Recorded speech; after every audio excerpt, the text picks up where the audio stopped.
Hi, I'm Nina McVeigh. And I'm Haley Grish. And today we're going to look at doing motifs with rulers. This one's a little bit out of my comfort zone, I have to say. Oh, I think you'll be surprised at how easy it is. But instead of just doing lines with rulers, using the edge of the ruler to make a straight line or a wavy line, we can use our different rulers to create actual quilting motifs like you see here. And this is a real easy one with circles. So let's look at our circle ruler. This is a ruler that has many different sizes of circles in one ruler. I want to start out with a 2-inch circle. Well, right now, the way my ruler is, this is a 1-inch circle here in the center, and I am going to be using the center as my guide. So when I use this ruler, I'm going to remove this key, take out my 1-inch circle, and I want to have a 2-inch circle. So I'm going to turn this so this key says 2, drop it back in, and that section now completes my circle. So it's a very cool ruler and has a lot of uses and with all the different sizes. Now let me just slip this off. Before I do that, notice how it's going to want to come apart. So as I use this, I am going to use painter's tape. I like to hold in that key here and then another piece of tape towards the bottom to hold those edges together. And then we just remove that when we take each circle out because we'll use a couple different sizes. If you look at my fabric, I have some markings on here. Yeah. So I do like to put some guide marks on my fabric. You know, everybody thinks you just take rulers and you create these designs. And yes, you do, but it's always nice to have some guidelines so you know where you're going. Yeah, you need to know where you're going. I'm creating a motif. So I want to make sure that that motif is on those specific lines, and I'm going to get it on there straight. We're going to take our ruler as we have it. So as I position my ruler on my fabric, you can see that I've got etched lines on my ruler.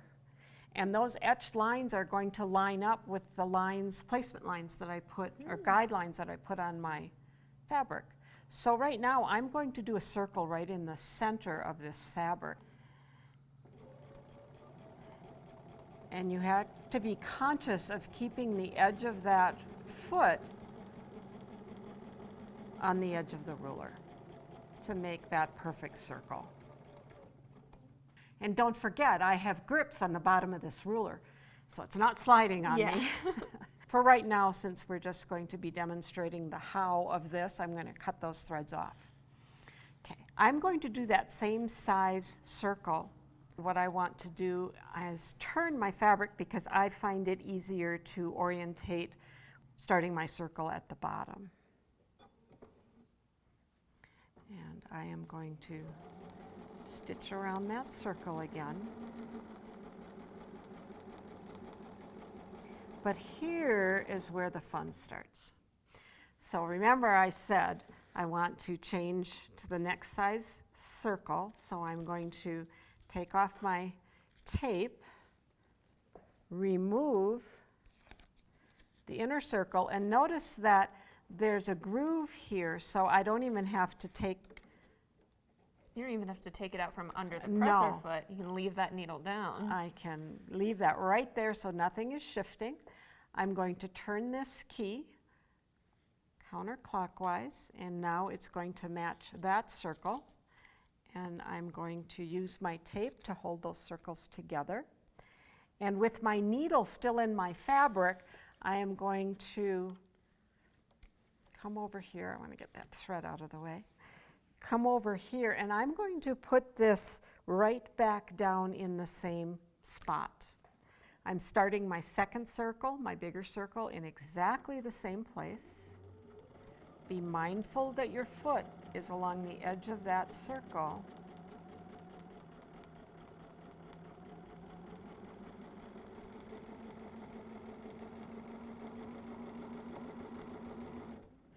And stop again at the bottom of the circle. And again, this time, we're going to take out our final circle, getting it out from machine, turning this, and now I have one more circle to do. And I'm just going to put a piece of tape across to hold the key in.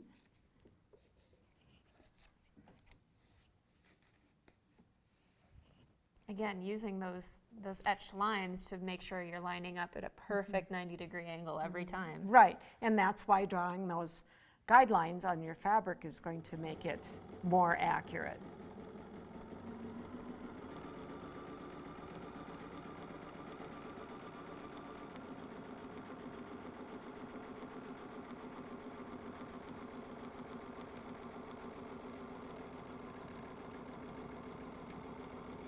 Back down to the bottom. And I'm just going to cut my thread right here so we can take a look at the motif that we just did with this ruler. So now we've got a single motif, or just part of what I really want to do. So if you get the idea of doing this, then you can look at this more closely and see, oh, those are just those same kind of circles. Right. And very easy to do if you do all four on those 90-degree lines.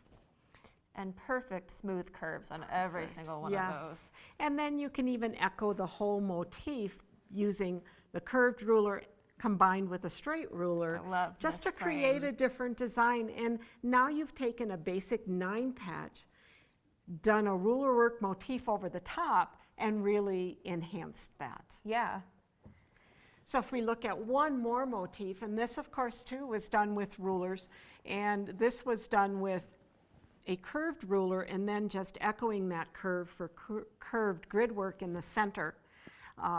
And then again, ruler work, but you wouldn't necessarily look at this and say, oh, that was done with rulers. So these two pillow tops are pieced the exact same way with a simple 9-patch, but the way that you've quilted them with your ruler work makes them look totally different. Yeah, so it's really fun. It sort of has a life of its own. Sometimes I start out thinking I'm going to do one thing, and it ends up different because it's taken on a life of its own. For more information about using rulers on your Bernina machine, visit your local Bernina dealer today.